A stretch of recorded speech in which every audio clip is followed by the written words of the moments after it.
Hello students, welcome to my educational channel Ashok Sir Official. Today I am going to discuss about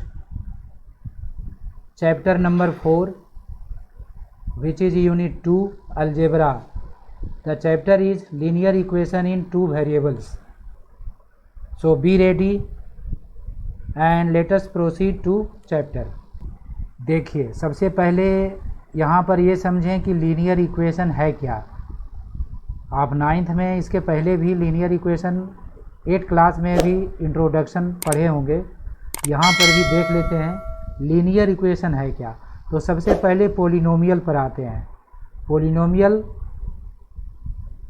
ऐसा polynomial जिसका degree 1 हो। Degree के बारे में आपने पढ़ा होगा, पॉलिनोमियल ऑफ डिग्री 1, ऐसा पॉलिनोमियल जिसका डिग्री 1 हो। ठीक है, मान लीजिए कि एक पॉलिनोमियल ले लिए x, 2x + 3, this is polynomial और डिग्री कितना है इसका 1 है। तो इसे कहेंगे linear polynomial. Linear polynomial simple सा है। वह पॉलिनोमियल जिसका डिग्री 1 हो वह लीनियर पॉलिनोमियल कहलाता है। और पॉलिनोमियल को 0 के बराबर कर दें तो वह इक्वेशन बन जाएगा। तो यहाँ पर इक्वेशन कैसे फॉर्म करेंगे, इसके बराबर 0 कर दीजिए। देयरफॉर यहाँ पर लिख सकते हैं 2x + 3 = 0 is linear equation. Linear equation आ गया। ठीक है, इसमें वेरिएबल की संख्या कितना है, ओनली x 1 है, एक वेरिएबल है। तो लीनियर इक्वेशन इन 1 वेरिएबल इसको कहेंगे। आप इसे समझते जाइए, लीनियर इक्वेशन इन 1 वेरिएबल। इसी तरह का लीनियर इक्वेशन अगर 2 वेरिएबल में लिखें तो आप इसे कह सकते हैं लीनियर इक्वेशन इन 2 वेरिएबल। तो पॉलिनोमियल को पहले 2 वेरिएबल में लिखते हैं, जैसे 2x + 3y, ये पॉलिनोमियल है और बराबर 0 कर देंगे तो इक्वेशन हो जाएगा। अगर ये पार्ट नहीं लिखते हैं तो ओनली पॉलिनोमियल है। पॉलिनोमियल के बराबर 0 लिख देंगे तो वह लीनियर इक्वेशन बन जाएगा। तो यहाँ पर देखिए x का पावर 1 है, y का पावर 1 है, तो ये पूरे इक्वेशन का डिग्री है 1। और यहाँ नंबर ऑफ वेरिएबल्स कितने हैं, x एंड y, 2 वेरिएबल है। तो इसे कहेंगे लीनियर इक्वेशन इन 2 वेरिएबल्स। तो इस तरह का आपको क्वेश्चन डील करना है इस चैप्टर में। तो इसका एक जनरल फॉर्म होता है, उसे देख लेते हैं। General form of linear equation in 2 variables. आप इसे देख लीजिए, ये आपका जनरल फॉर्म है। इसी फॉर्म में ये इक्वेशन पाया जाता है। तो किस रूप में रहता है, ax + by + c = 0, इस रूप में पाया जाता है। आप इस फॉर्म को मेमोराइज कर लीजिए, याद कर लीजिए। ax + by + c, x का टर्म, y का टर्म और कांस्टेंट टर्म, ये तीनों क्या है, कांस्टेंट टर्म है। a b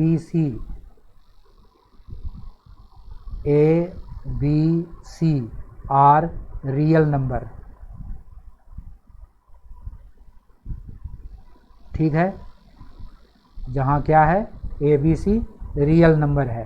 तो ए को कहते हैं, ए क्या कहलाता है, ए = कोफिशिएंट ऑफ एक्स। एक्स का कोफिशिएंट है, कोफिशिएंट माने गुणक। एक्स के साथ जो गुना है वह कोफिशिएंट कहलाता है। बी क्या है, वाई का कोफिशिएंट। तो यहाँ लिख सकते हैं कोफिशिएंट ऑफ वाई और c is equal to constant term, ये हमेशा याद रखिए। तो जब भी अगर कांस्टेंट टर्म राइट साइड में लिखा हुआ है तो जनरल फॉर्म में लिखने के लिए आपको कांस्टेंट को तीनों टर्म को लेफ्ट साइड लिखना होगा और राइट साइड में केवल 0 रहेगा। तो ये जनरल फॉर्म इस इक्वेशन का है। Linear equation in two variable has infinitely many solution, इसके बहुत सारे सॉल्यूशन हो सकते हैं। Linear equation in two variables has many infinitely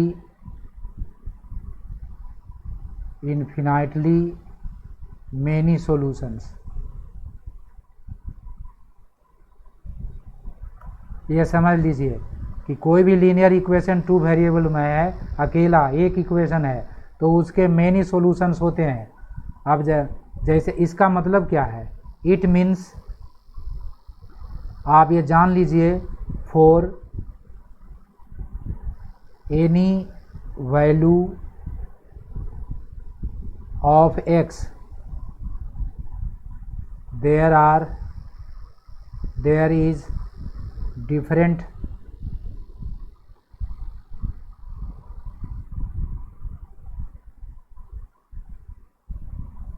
यहाँ पर सुधारिए, it means for different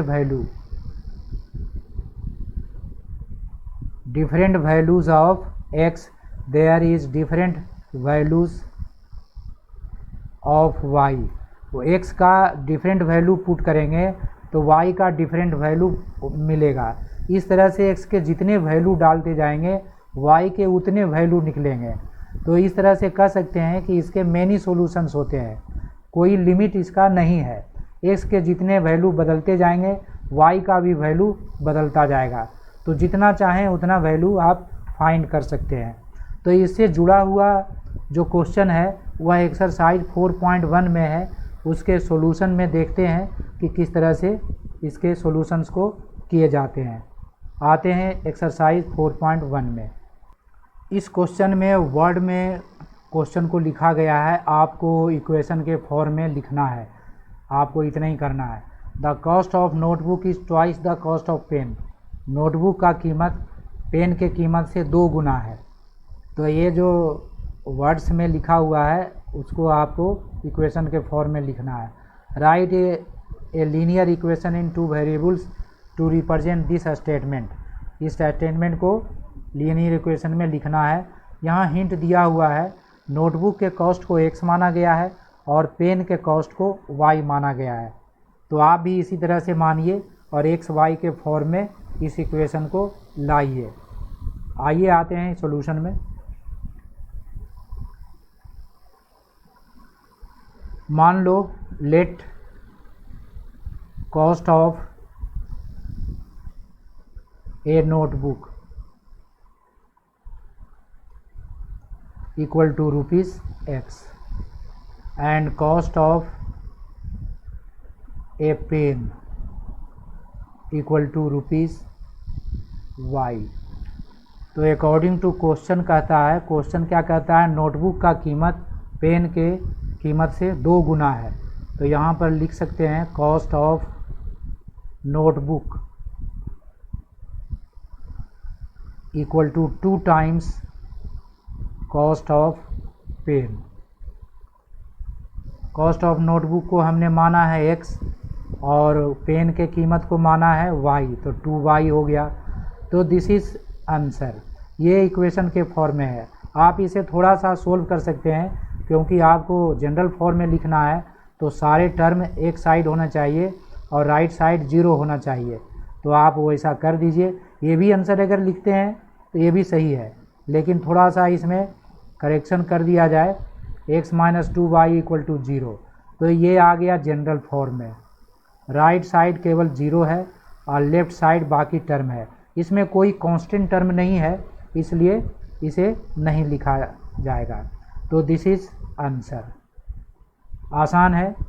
question number 2 में आते हैं। क्वेश्चन नंबर 2 में ऑलरेडी इक्वेशन लिखा हुआ है, लेकिन आपको जनरल फॉर्म में लिखना है। Express the following linear equation in the form of ax plus b y plus c. ये जनरल फॉर्म लिखा हुआ है, इस फॉर्म में आपको नीचे जो सारे क्वेश्चन लिखे हुए हैं उसको लिखना है। बिल्कुल आसान है, 2 लाइन का आंसर है, आप आसानी से कर सकते हैं। तो क्वेश्चन नंबर 1 से शुरू करते हैं। जनरल फॉर्म आपका पहले ऊपर लिख लो, जनरल फॉर्म क्या है उस रूप में लिखना है। ax plus b y plus c equal to 0। तीनों टर्म लेफ्ट साइड है, ये ध्यान देना है। तो अब आते हैं क्वेश्चन नंबर 1 में। ये लिखा हुआ है 2x plus 3y equal to 9.355 का रेकरिंग।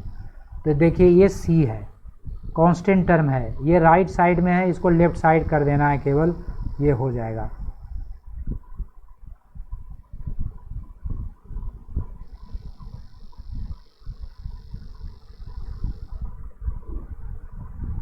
देखिए ये जनरल फॉर्म में आ गया, दिस इज आंसर। अब आपको फाइंड करना है ए बी सी का वैल्यू। तो कंपेयर करेंगे, इस इक्वेशन से कंपेयर करेंगे, compare to ax plus b y plus c. तो x का कोफिशिएंट यहाँ a है, तो यहाँ x का कोफिशिएंट 2 है। तो कंपेयर यहाँ करना होगा, compare with ax plus b y plus c equal to 0। तो यहाँ पर वी फाइंड a का वैल्यू कितना आएगा 2, b का वैल्यू कितना आएगा 3 और c का वैल्यू कितना आएगा -9.35 रेकरिंग। तो दिस इज आंसर। तो 2 तरह का आंसर इस क्वेश्चन में मिलेगा, एक जनरल फॉर्म का और ए बी सी तीनों का वैल्यू फाइंड करना है, वो भी आपको आंसर लिखना है। तो इस तरह से क्वेश्चन नंबर 2 और 3 सिमिलर है, सिमिलर टू फर्स्ट। तो ये खुद करिए, डू योर सेल्फ। ठीक है, नेक्स्ट क्वेश्चन में आते हैं 4 में। x equal to 3y। अब यहाँ पर देखिए y को लाना है लेफ्ट साइड, तो x minus 3y equal to 0। सबसे पहले आपको लिखना है जनरल फॉर्म में ax plus b y plus c equal to 0 के फॉर्म में आपको लिखना है। तो ये x का टर्म है, y का टर्म है, लेकिन कांस्टेंट टर्म नहीं है, तो उस तरह से लिखेंगे। x का कोफिशिएंट यहाँ कुछ नहीं है, तो 1 इंटू एक्स और b का वैल्यू है -3, तो -3 को लिख सकते हैं प्लस -3 इंटू वाई और c का वैल्यू कुछ नहीं है तो 0 लिख सकते हैं इक्वल टू 0। तो ये जनरल फॉर्म में आ गया, दिस इज आंसर। अब आपको a का वैल्यू निकालना है, 1 आ गया। b का वैल्यू y का कोफिशिएंट होता है -3 and c equal to constant term 0 है, तो this is also your answer. तो 2 तरह का आंसर आपको फाइंड करना है। तो क्वेश्चन नंबर 4 इस तरह से कर सकते हैं। 5 क्वेश्चन नंबर जो इसका 5 है वो सिमिलर क्वेश्चन है, आप उसे सिमिलर टू 4 आप खुद करें। क्वेश्चन नंबर 6 देखते हैं। 3x plus 2 equal to 0। यहाँ पर x का टर्म है और कांस्टेंट टर्म है, y का टर्म नहीं है, तो y का टर्म 0 डालकर लिख सकते हैं, y इंटू 0 लिख सकते हैं y को। तो ये आप उस टर्म में लिखिए, इस फॉर्म में आपको लिखना है ax plus b y plus c equal to 0। तो ये तीनों टर्म होना चाहिए। तो x वाला टर्म ऑलरेडी है, y का टर्म नहीं है, तो लिखेंगे 0 इंटू वाई। ठीक है, y का कोफिशिएंट 0 लिख दीजिए, मल्टीप्लाई करेंगे तो ये 0 हो जाएगा और plus 2 equal to 0। This is answer. इस टर्म में लिखना था, एक आंसर आ गया। अब ए का वैल्यू इसको देखकर लिख दो। ए का वैल्यू 3 और बी का वैल्यू 0 और सी का value 2। This is also your answer. बिल्कुल आसान है। एक और क्वेश्चन है 7 नंबर।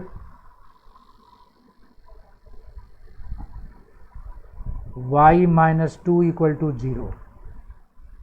अब यहाँ x का टर्म नहीं है, तो x का टर्म 0 कोफिशिएंट देकर लिख सकते हैं। तो 0 इंटू एक्स लिखा जा सकता है, प्लस 1 इंटू वाई, वाई का कोफिशिएंट 1 है, 1 लिखेंगे, और minus 2 equal to 0। This is answer. अब यहाँ पर a का वैल्यू 0, b का वैल्यू 1 और c का value minus 2। This is answer. Okay, now come to the question number 8। 5 equal to 2x। देखिए उल्टा लिखा हुआ है, घबराने की कोई बात नहीं है। 5 को x के तरफ ले जाएंगे और दूसरे साइड 0 हो जाएगा। तो यहाँ पर लिख दीजिए 2x माइनस 5 इक्वल टू 0। तो राइट साइड तो 0 आ गया, लेकिन लेफ्ट साइड y वाला टर्म नहीं है, तो y का टर्म 0 कोफिशिएंट देकर लिख सकते हैं। लिखिए 2x plus 0 into y minus 5 equal to 0। This is answer first. अब आपको a का वैल्यू फाइंड करना है। x का कोफिशिएंट a होगा, b का वैल्यू फाइंड होगा y का कोफिशिएंट, और c constant term minus 5। This is another answer. तो this is all about exercise 4.1। तो आज का क्लास यहीं पर समाप्त करते हैं। अगले वीडियो में एक्सरसाइज 4.2 के बारे में डिस्कस किया जाएगा, जिसमें सॉल्यूशंस पढ़ेंगे। किस तरह से इसके सॉल्यूशंस निकालते हैं उसके बारे में डिस्कस किया जाएगा। तो ओके, थैंक यू।